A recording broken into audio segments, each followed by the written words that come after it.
This week on Frontiers, we're focusing on public safety in rural Alaska.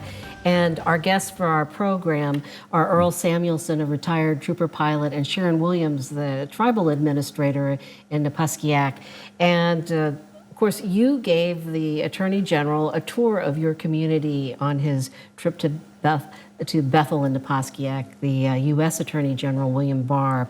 And so we want to just continue our conversation, talk about some things that we didn't have time to talk about on the show. And Earl, you said that you wanted to talk about the village public safety officer problem. Just a little bit on that, because as I stated earlier, we have two types of public safety officers, maybe three. One is the tribal officer, and one is the city.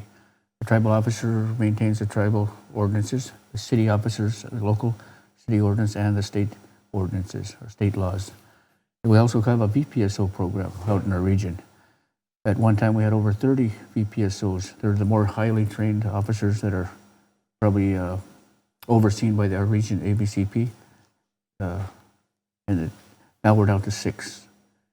Let me stop you there, because it seems that you know, back in the day when you were a trooper pilot and flying around throughout your region, which is about the size of the state of Oregon, there were at least 24, it seems, maybe 10 years ago. I think we've had up to 30 in our region at one time.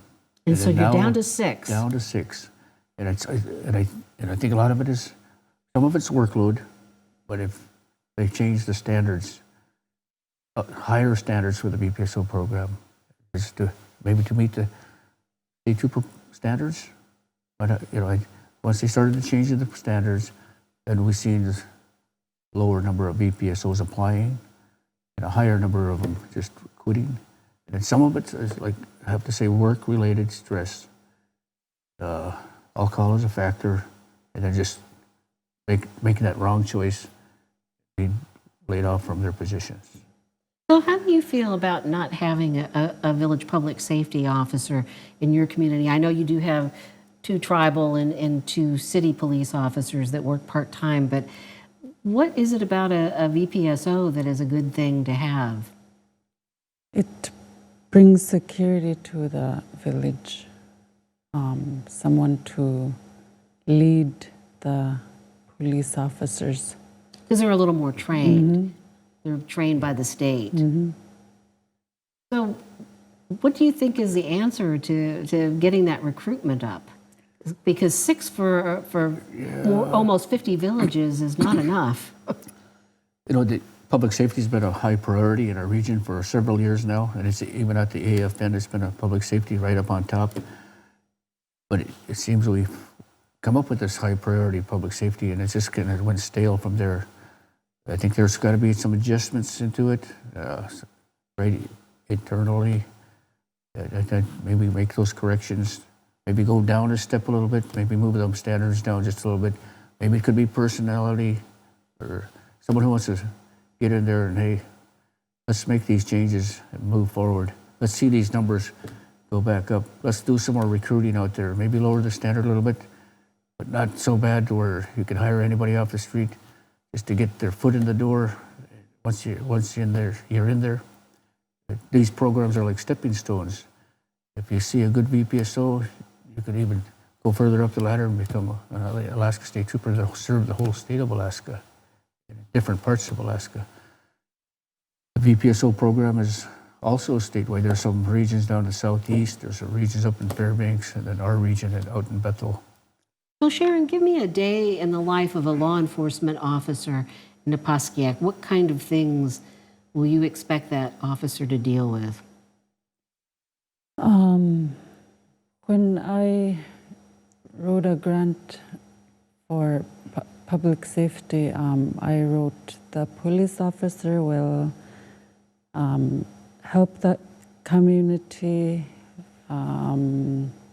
assist health aides, respond to fires, respond to help in the community when a resident calls in, but it's mostly all about alcohol-related issues that they're responding to. Well, paint a picture for me of what things during the course of a day that the local officer would encounter. and maybe give us an insight into why it's really kind of miserable to do this work. Let me give you an example. Just like a month ago, there was something going on. And I could hear them say, "Hey, call the police, call the police." I ended up calling the police. Police responded. I said, "Well, you need to do an investigation. You need to call the state trooper, get some advice. Our police officers have no training yet. Hopefully, maybe this fall, maybe sit in that community training up in Bethel they put on once a year. Even that's in jeopardy of funding right now. Hopefully we can get something to keep that going." It talks right now. I'll have to probably say at least 90% of the calls are just alcohol related calls, minor assaults. Someone's just maybe passed out in their home, on the street. When that a lot of the issues for the public safety officer are the threats coming from these guys, name calling, spitting, and all that. Spitting. Just goes with the territory. And it's constant. It's constant. And Every day. It's causing them to, "Hey, this is not what I want to do anymore. I got better things to do. I'm quitting to move along." I met one of our police officers this summer that we thought was doing really well. Talked to him and says, "Hey, I thought you were one of our local police." He said, "Nope, I quit. Too many threats. I don't want it anymore." He moved on to do something else. I thought we had a nice, smart lady, maybe two of them. I called them trooper candidates or VPSO candidates. Really And I had had to potential help them out there a couple times. And then I hear they had quit their job and moved along. Stress related. Oh, She came to my office that day she was resigning and she cried. And I said to her, "Follow your heart. You know, what do you want to do? You don't have to do this, what you want." She said, "I can't do this anymore. I thought this was for me, but I can't do it." Yeah, it sounds like it is a misery index that is way over the charts. well, it's all connected. If you look at the connection, it's alcohol related. Alcohol coming out of Bethel. The Bethel Search and Rescue Group was also overwhelmed. They're getting calls going out of town to look for this intoxicated person.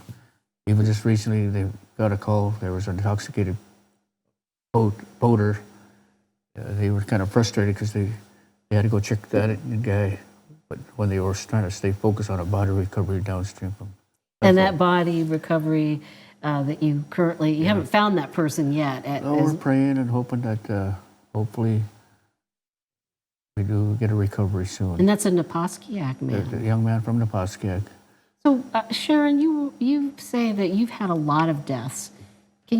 How many in recent times? Between 2016 and 18, we've seen 8 alcohol-related deaths. And then from February to today, we have 2 deaths. That's a lot of loss in such a short period of time. Well, I want to thank both of you for being. Just one more quick. One more thing you want to this up mention? here because I did a study one time of Napaskiak from 1980. Napaskiak voted dry to 2000, and then I did the death rate there. 1 every 2 years. At the time, somebody dies out in front of Napaskiak, whether it's in the wintertime or up in Bethel, or freezes to death, or in the community. So from 2000 to what you mentioned, now it's 2016 to 2018, it's 4. Better get that correct. So you're It's saying doubled from 2000. So this annual death rate keeps growing then? It's doubled. It's not two every 2 years, which is about average one a year.